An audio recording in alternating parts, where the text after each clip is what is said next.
Some places don't feel real when you enter them.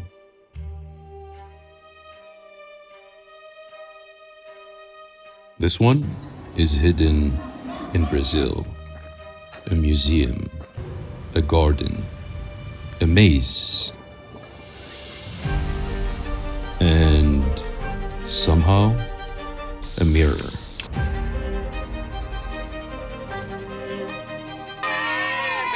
I thought I was coming here to look at art, but Inhotim slowly made me feel like art was looking back at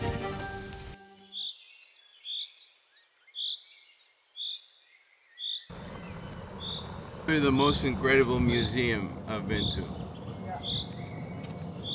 It's very... Imagine standing in a room where the only sound is the earth breathing. Not a recording, not a simulation. A hole drilled more than 200 meters into the ground with microphones capturing the live sounds moving beneath your feet.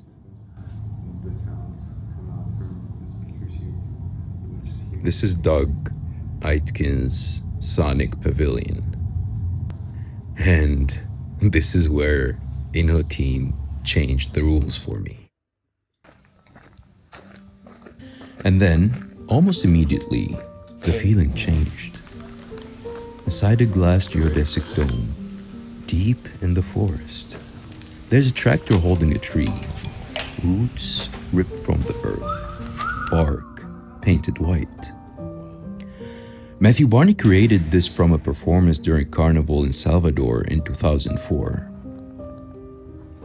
The title points to two contemplative forces, Osania, connected to plants and nature, and Ogun, connected to iron and war.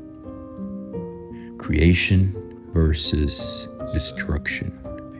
Life versus machine. And after standing in a room where the earth was speaking, this felt like watching what we do when we stop listening.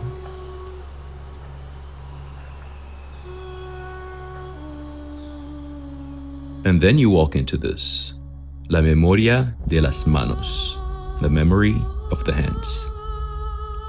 Elvira Aika documents the traditional weaving practices of women from Cacachaca, Bolivia, showing that textile is not just technique. It's memory, it's language, it's philosophy passed through hands. And then the room opens into another kind of memory.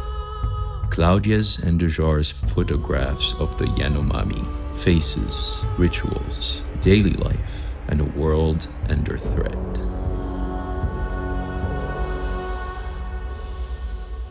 Her work became part of a fight for their land, as illegal mining and outside pressure threatened their people.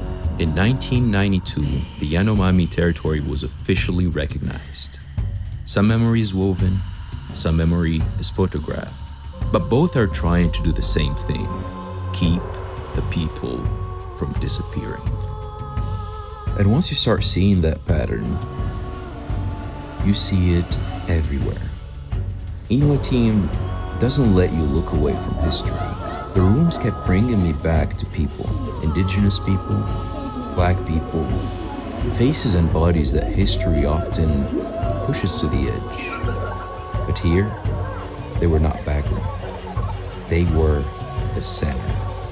And maybe that's one thing art can do. It can make you stop walking past people.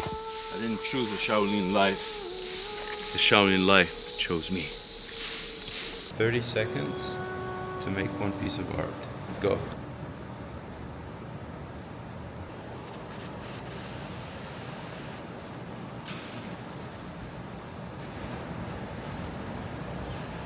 A word? It says it all right there. I don't need any explanation. And between the galleries, life kept appearing.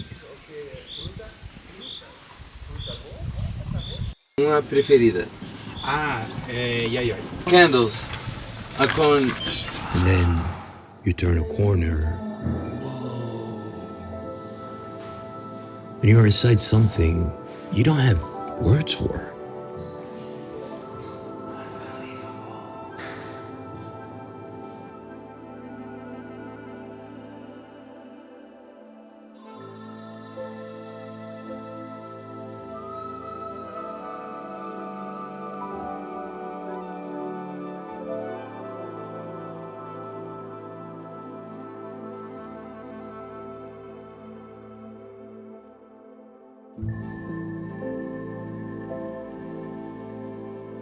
By the end of the day, I stopped trying to understand the art. And I just started moving. Because after a while, expression stops being something you analyze. It becomes something your body wants to do. In Brazil, that truth runs deep. Capoeira carries it, fight disguised as play, rhythm as resistance, and movement as freedom. Dance has always been one of the ways people say what they can't say out loud. And in a place where the earth speaks, where trees are pulled from their roots, where memory is woven and photographed, and light disappears into infinity, maybe the only honest response is to move.